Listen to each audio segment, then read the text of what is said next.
Selamat petang, salam sejahtera. Ini pendedahan dan juga pengakuan Azam Baki yang paling kita tunggu-tunggu. Tahniah kita ucapkan kepada SPRM yang begitu proaktif saat ini, begitu cemerlang dalam menjalankan tanggung jawab tugas mereka untuk memerangi rasuah dan menghentikan perkara-perkara jenayah berkaitan dengan SPRM. Hari ini Azam Baki membuat satu lagi pendedahan dan pengakuan keputusan yang amat kita sukai.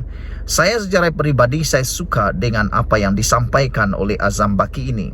Beliau kata, tidak kira siapapun kita akan siasat. Inilah yang saya tunggu-tunggu. Pengakuan beginilah dan pendirian seperti inilah yang saya sebenarnya tunggu-tunggu daripada SPRM.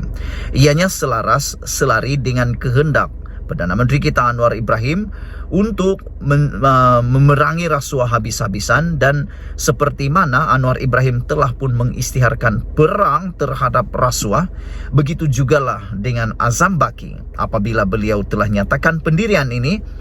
Tidak kira siapapun kita akan siasat. Saya setuju. Siapapun orang itu dia harus disiasat.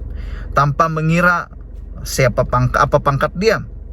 Tanpa mengira dia daripada blok mana. Sama ada dia daripada kerajaan, dia daripada pembangkang, dia Perdana Menteri, timbalan Perdana Menteri, Menteri, timbalan Menteri, atau siapapun mereka harus disiasat seadil-adilnya. Tidak adil untuk menyasat hanya rakyat biasa. Tidak adil hanya menyasat para pembangkang. Tetapi termasuk kerajaan, menteri-menteri yang bersokongkol dengan rasuah juga harus disiasat. Tahniah kepada SPRM kerana membuat pendirian luar biasa seperti ini. Ketua Pesuruhjaya SPRM yaitu Tan Sri Azam Baki menegaskan, agensi itu boleh menyiasat sesiapa sahaja, termasuk pemimpin politik dari blok kerajaan jika mereka disaki melakukan salah laku dan salah guna kuasa. Kata beliau, Suruhanjaya berkenan tidak membuat pendakwaan terpilih dalam siasatan, termasuk berkaitan kes kertas Pandora. Dalam kes berkenaan, beliau menjelaskan, SPRM memberi tumpuan kepada individu terdedah politik yang mempunyai kuasa dan kedudukan ketika mereka didakwa melakukan salah laku dan disyaki menyalahgunakan kuasa. SPRM bebas untuk menjalankan siasatan termasuk ke atas individu yang dirasakan mempunyai kedudukan dan kuasa serta disyaki melakukan penyelewengan dan salah guna kuasa. Tak kira siapapun kita akan siasat, kata Azam Baki. Dalam konteks ini, kertas Pandora, SPRM tidak mengamalkan pendakwaan terpilih. Kami bebas menyiasat tanpa sebarang gangguan atau pengaruh pihak lain, katanya ketika dihubungi. Beliau menjawab dakwaan pengerusi Pusat Membenteras Rasuah C4, Edmund Terence Gomez, yang mengatakan bahawa pemimpin dari blok kerajaan tidak dipanggil oleh SPRM walaupun dinamakan dalam dokumen kertas Pandora yang bocor itu.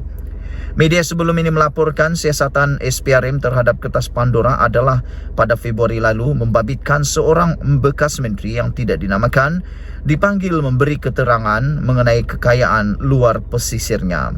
Laporan portal berita yang memetik sumber mendakwa anak bekas Perdana Menteri juga telah dipanggil untuk disoal siasat. Azam berkata SPRM tetap kekal dalam bidang kuasanya, yaitu membuka siasatan terhadap kes rasuah, penyalahgunaan, penyelewengan dan salah guna kuasa. Bagaimanapun katanya, Suruhanjaya tidak boleh sewenang-wenangnya membuka kertas siasatan. Sebaliknya, mesti berdasarkan fakta dan bukti mengikut prosedur operasi standard SOP dan undang-undang yang diperuntukkan. Sekiranya terdapat nama ahli perniagaan dalam kertas siasatan kertas Pandora, tapi dia mungkin tidak mempunyai kuasa dan kedudukan untuk menyalahgunakannya, kemungkinan ia bukanlah sesuatu di bawah bidang kuasa SPRM, katanya. Sebaliknya, siasatan itu mungkin berkaitan kes mengelak membayar cukai dengan bidang kuasa siasatan adalah di bawah Lembaga Hasil Dalam Negeri LHDN. Beliau berkata dalam siasatan kertas Pandora, SPRM bukanlah satu-satunya agensi yang melakukan siasatan. Sebaliknya turut membabitkan PDRM, LHDN dan Pusat Kewangan Jenayah Nasional NFCC. Kertas Pandora adalah kebocoran dokumen yang mendedahkan ratusan pemimpin dunia, ahli politik, hartawan, selebriti, pemimpin agama, pengedar dada, dilapor menyembunyikan uang serta pelaburan mereka dalam hartanah, kapal pesisiran dan aset lain sepanjang 25 tahun lalu. Mereka dilapor mengambil langkah terbabit antara lain bertujuan mengelak membayar cukai. Laporan itu juga didedahkan menerusi hampir 12 juta file yang dimiliki 14 firma keuangan di seluruh dunia. Beberapa pemimpin Malaysia termasuk ahli politik turut tersenarai dalam laporan yang menggemparkan dunia itu. Dokumen itu didedahkan kepada Konsortium Wartawan Penyiasatan Antarabangsa ICIJ. Sekian dulu pendedahan kali ini. Kita ucapkan tahniah terima kasih kepada SPRM melalui Azam Baki atas pendirian yang kita sangat-sangat sukai ini. Tak kira siapa pun kita akan sesat. Kita jumpa lagi. Malaysia kita punya, kita jaga sama-sama, cintai Malaysiaku. Bye-bye. Saudara-saudara sekalian, sambungan daripada isu sebentar tadi ialah Najib sendiri penyebab kepada rayuannya gagal. Kalau tadi Abdurrahman Sebli, Ketua Hakim Sabah dan Sarawak, menyatakan bahawa Najib terpaksa membayar kos yang tinggi, meringkuk di penjara kerana kesilapan peguamnya. Kali ini pula ada satu laporan mengatakan Najib sendiri penyebab rayuannya gagal. Najib sendiri penyebab rayuannya gagal. 4 hakim Mahkamah Persekutuan yang menolak permohonan kebenaran Datuk Seri Najib Razak untuk menyemak sabitan dan hukumannya menyatakan bekas Perdana Menteri itu adalah penulis kisah malangnya sendiri.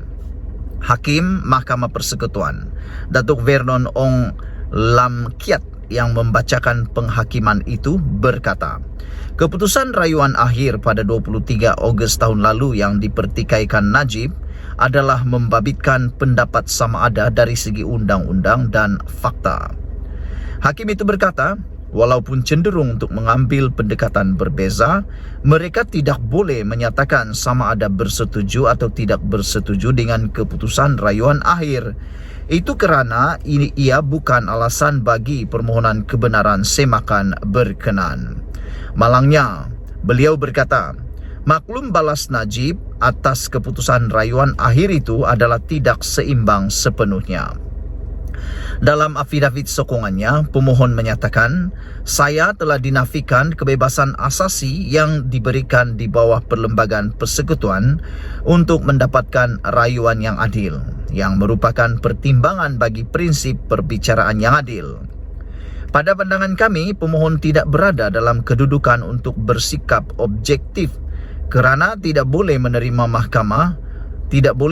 mahkamah sudah membuat keputusan tidak menyebelahinya, kecuali jika terdapat bahaya berat sebelah, pelanggaran keadilan semula jadi dan penyalahgunaan proses. Fakta bahawa perasaan yang ditunjukkan itu mungkin benar, tetapi ia tidak boleh mempengaruhi kami untuk membuat keputusan dalam permohonan ini, katanya.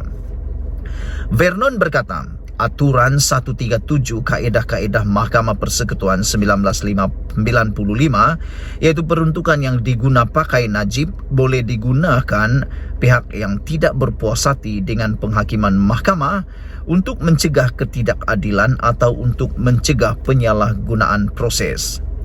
Bagaimanapun, katanya, aturan itu tidak boleh diguna pakai melainkan jika kes berada dalam ruang lingkup alasan yang terhad dan keadaan yang sangat terkecuali untuk membuat semakan.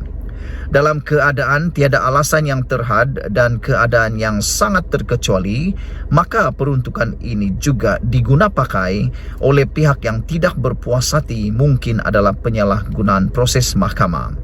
Kami mengesahkan bahawa aturan ini tidak sekali-kali boleh digunakan untuk menyalahgunakan proses mahkamah. Oleh yang demikian, kami berpendapat bahawa permohonan semakan ini tidak boleh daripada mencabar merit keputusan Mahkamah Persekutuan dalam rayuan akhir. Sebuah itu permohonan dengan ini ditolak, katanya. Permohonan itu disokong oleh Datuk Rodzahriah Bujang dan Datuk Nordin Hassan serta Hakim Mahkamah Rayuan Datuk Abu Bakar Jais.